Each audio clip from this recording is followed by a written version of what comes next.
Hello friends, welcome to Tilted Planet. My name is Sangeeta. You are watching episode 22. This episode is a follow-up to my previous episode I did about my dad's health. And in this episode, I am going to try to answer all of the questions I got on Indian whole foods plant-based cooking. Now, to make it simple for you, Indian whole foods plant-based cooking, you can take any Indian vegetarian recipe and then just omit two things from it. Omit any dairy products and omit any oil, and voila, you got a whole foods plant-based recipe. And it is simple. You do not have to buy anything extra. You can do whole foods plant-based cooking with just the ingredients and the appliances that you already have in your household. Just very simple. So I'm going to break it down for you in a really simple way. When you are thinking about cooking, where do your flavors come from? Where do your nutrients come from? Where do your textures come from? And that includes different kinds of chewiness and crunchiness. So that's how I'm going to show you how you can enjoy the same flavors and all the textures of wonderful Indian food and yet make it whole foods plant-based. Now, the good news, all of your flavors come from the spices. And all of the spices, almost all of them, are whole foods plant-based. So I have here sample spread of all the spices. These are usual spices: tamarind, your sambar masala, your raita masala, your chaat masala, ginger powder, amchur powder, your lime juice, your coriander powder, amla powder, and this every Indian household has this turmeric and mustard seed and ajwain and cumin, garam masala, and of course the chili pepper. Yum! All of these flavors, these are just great. This is what makes the Indian food basically, isn't it? Now let's talk about where do your nutrients come from. Your nutrients come from many different kinds of grains and beans and lentils, and then vegetables, many different kinds of vegetables, and lastly the fruit. So then let's talk more about the texture. A lot of the texture comes from the grains, lentils, vegetables, but also your chopped onion, dalwa, this is roasted lentils, sesame seeds, great source of nutrients here. I have black sesame seeds as well as white sesame seeds, and these I have roasted. These are pumpkin seeds. Any seeds like that which you would normally throw, instead of throwing them, just roast them and use them to put them on the top of your dishes. And then peanuts, of course, and then cilantro. So these are just the examples. I also added some pomegranate seeds here, pods here. So these are wonderful things that you can add on the top to get an extra crunch to your dishes. And of course you have the ubiquitous papad. Okay, now I hear you. Some of you are going, okay girl, that's all fine, but how do you cook without any oil? Right? So here it comes. No problem. No oil, no problem. I'm going to start. I'm going to just show you a sample recipe. There are two types of tadkas, right? We put two types of tadkas. One is you put it in the pan and then you cook it within that pan, whatever you're cooking, right? So that's one. And the second tadka is like in Marathi dishes, we make koshimbir, where we have a salad like this and we put tadka on the top of that. So I'm going to show you both of those. So here I have the pan going. I'm going to add a little bit of mustard seed. Notice I have not added any oil, just add the mustard seeds and add a few first and wait. As usual, you will wait until those mustard seeds start to pop. And I'm going to show you a recipe of my spinach dal. I have this chana dal that I have soaked overnight. I did that last night. And then I have some chopped spinach.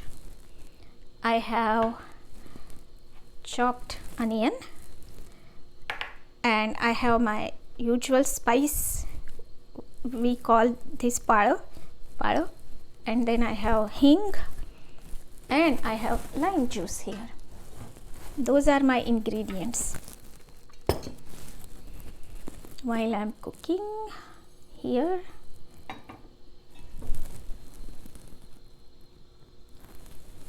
almost warming. I hear a couple mustard seeds starting to pop, but I'm going to let it warm just a tiny bit more. Oh, and don't forget your kadhi patta. In the meantime, I went and got some kadhi patta. I have a plant here. That plant, kadhi patta plant, it grows very slowly. So if you're trying to grow and getting frustrated, just have patience. Within a few years, you will have a nice and big plant that's taller than you. So here, can you hear mustard seeds popping? Now I can put onion here.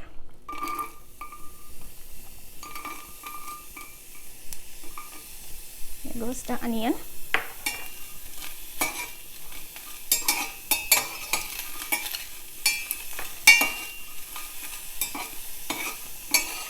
Now, by the way, if you are interested in whole foods plant-based cooking and not Indian dishes, then my husband really is a chef and he's a food for life instructor, and him and his other food for life instructors are putting out tons of recipes out there. And if you look for so many cooks in the kitchen, you will see that once a month they go out, they take a theme and then they go from kitchen to kitchen showing their favorite recipes, and those are amazing chefs, so you should go check it out. Okay, now I see that my onion is starting to turn brown, so I am going to now add kadhi patta leaves.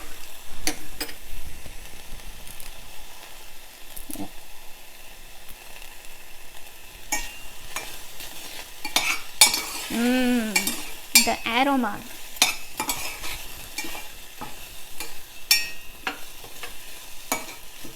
Okay. Now I will add some hing.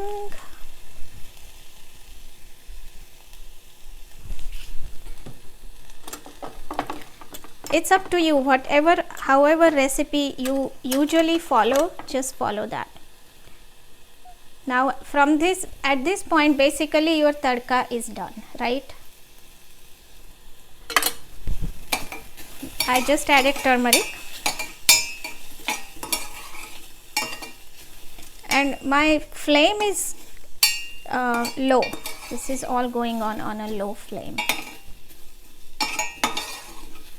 Okay, so here you could add chili pepper. I tend to add it on the top because my daughter does not like to eat as much chili pepper as I do, so I always sprinkle it on the top. Okay, now I am going to add my dal in here.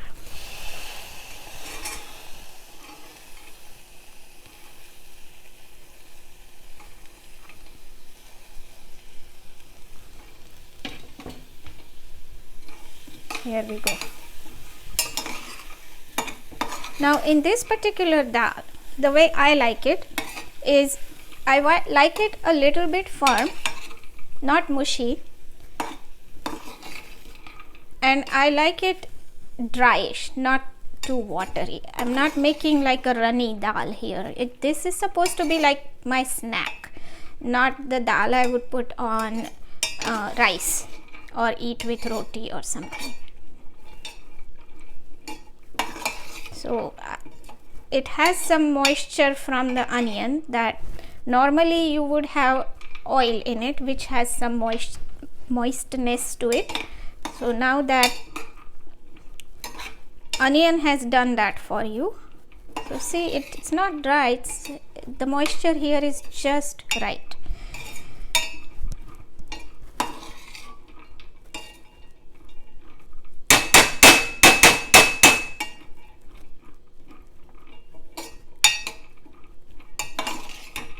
You could add garlic if you like garlic.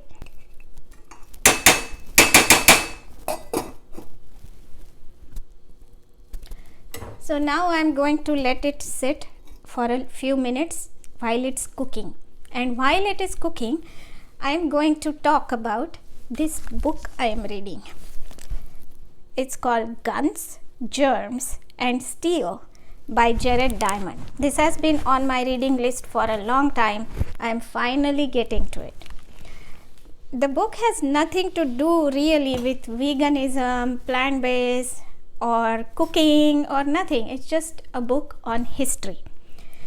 Not even on history. It tries to examine why the events in the human history happened the way they happened and in the sequence they happened. One of the things the book talks about is how the early humans started to farm. You know, our ancestors, they used to be hunters and gatherers. They used to just roam around in their environment and gather seeds and berries and hunt, and that was their food. And there was a large variety of food that was available to them in good season. But then when they found a fruit that was really sweet, or when they found a seed that was exceptionally big, they saved the seeds and they sowed it. And that's how farming began. The problem was, out of all of the things that they could eat, only a few of the plants were domesticable like that. And so as humans started to farm more and more, our food choices actually narrowed, but we had more control over the production of the food. Then as the farms gotten bigger and bigger, then the domestication of animals really came later, and of all the animals that were there at that time, even fewer than the plants were good candidates for domestication. Like, you can think about it, like, you can't just domesticate every animal. You know, they have to be able to breed in captivity, they have to have the temperament that they won't attack us and so forth. So only a few species could be domesticated, and so our choices are becoming narrow and narrow and narrow. So that's what this book talks about. Now I'm coming to my own commentary, but let me just stir this a little bit. Oh yeah, I better stir this. Now what I see is it is sticking at the bottom a little bit.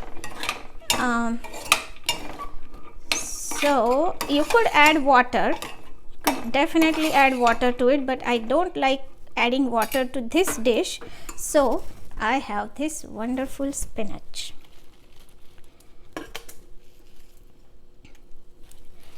So I'm gonna add spinach.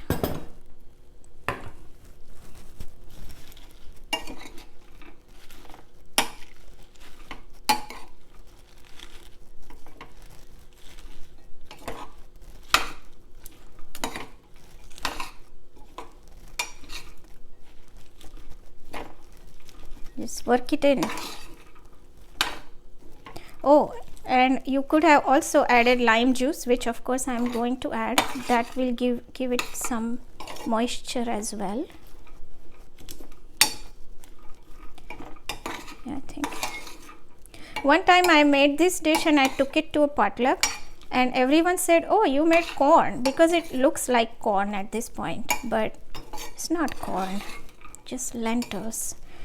I will add a little bit more spinach, and that also gives a wonderful color to it. You could add tomato, but if you do want to add tomato, I suggest you add raw tomato at the top once you serve the dish.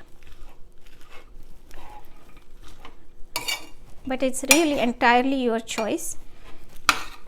As I said, I'm not showing you any particular recipe, it's just a technique. Working it in.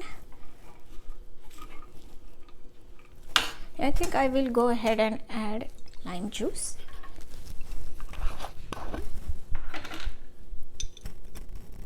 I never measure things. Do you measure? I just look at it. Oh yeah, maybe 3 spoons. Yeah, that should do it.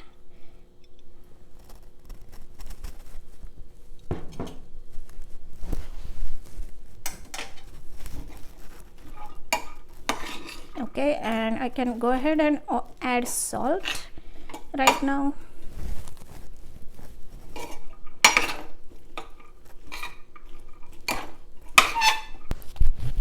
Okay, here goes the salt. Again, I don't measure, just put some salt. Here. That's my cooking. Okay, it's almost done. Okay, so I will let it cook because I still have to remember, I have to finish my commentary that I was going to do when this kind of interrupted my commentary. Yeah, so the point that book makes is, as we advanced more and more, we narrowed our variety of food that we were eating before we started to farm. And now it has come to a point, it is so funny. When I travel with my not vegan friends and we go, or if I am just with my not vegan friends and we are eating someplace, they will look at, let's say, a pastry place, and there's all kinds of pastry. There's cakes and croissants and this and that and all different kinds of pastries, and they look at me and say, wow, you really don't have any option here. And I don't say anything. Normally I said I'm okay, but what I see, what they see is a different variety of food, and what I see is a total lack of choice, because every single item is made with flour, butter or oil and sugar and eggs and maybe chocolate. So every single item is made with these few ingredients. I don't call that as a choice at all. I think it is forcing a certain ingredients on you. It is a complete lack of choice. So I normally don't say anything when I'm eating with other people, but that's what I see when I see those choices, or when I'm walking in the grocery store and these aisles after aisles of junk food. All it is what I said: oil, white flour, and if it is snack, then that's it lot of times, or fries, potato fries, deep fried things. Isn't that how you look at things? It could change your perspective when you really see what is happening. And now I want you to do this. I want you to notice whenever you see the advertisement of food targeted at you, and see how many times it happens. See how frequently the food industry is targeting you, or it's brainwashing you to eat their food. They have zero interest in your health. Their vested interest is in making profit. It is unfortunate, but that is what it is right now. So with technology, as we are progressing, and I don't even like where the vegan food technology is going. I see that there are a lot of meat eaters who are trying to quit meat and try to eat more plant-based food, and therefore they have those textures that they are very used to. And the vegan food industry is doing the we call as fake meat or imitation meat. It's very processed, and if you are the one who's trying that, I suggest that you do that as a transition food. But in the meantime, get used to all this variety of so many grains, so many lentils and beans and vegetables. Your palate does start to change, and you start to like things you didn't think you would like. Okay, so my dish is done. Yeah, that looks just right. So remember, I said not to overcook it. You want that little bit of a chew in it. That's just right.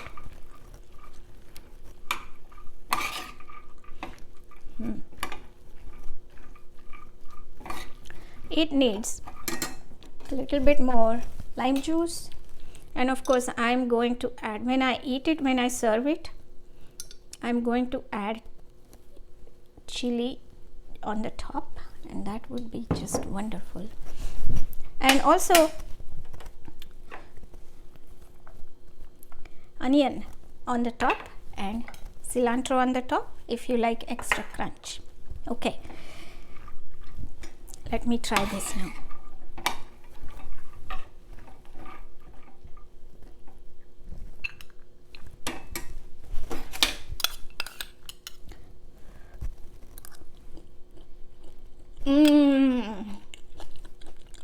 Yum. I am now making the second type of tadka. As I promised that I will be showing you two types of tadkas. So you can take a pan like this, a small, but I'm just taking like a kalchi, little spatula like that, and let it warm up. And then I have put a little bit of mustard seeds here. Now, have you ever tried the mustard seeds after they get roasted? Before, when I was not doing whole foods plant-based cooking, your mustard seeds always go in the oil, so you don't have a chance to eat them. But since I started roasting them like that, what I do is I roast a bunch of mustard seeds and I put them in here. Then I have it ready. Then I tried them couple times and I realized that you could just pop them in your mouth like a snack.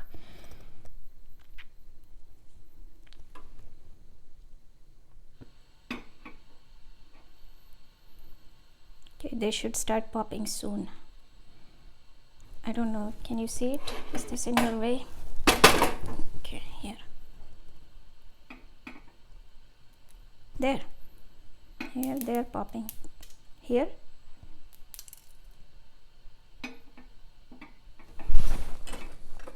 And some more.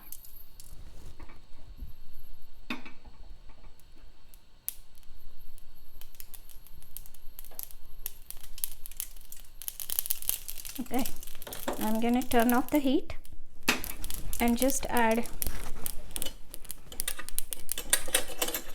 any other masala you want, like,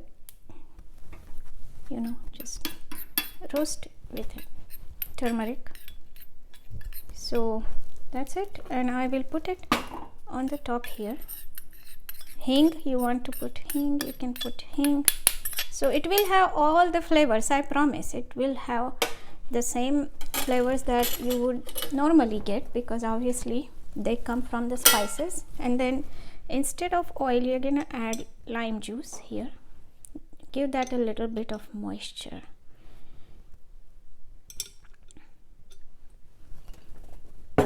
This koshimbir has to be nice and sour. That's how I like it. And salt, obviously. We'll add some salt.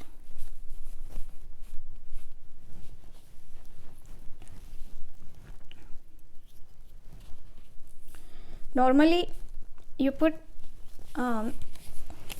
peanut powder in this traditional recipe, but that's optional. Sorry, I'm not cooking this, I just put it here just to be able to stir it.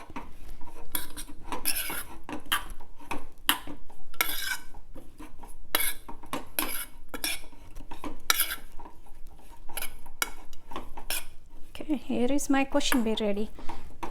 I could add, since I have this ready, now I have the pumpkin seeds, roasted pumpkin seeds ready, so I'll just add those on the top. It's my crunch. I'm gonna try it.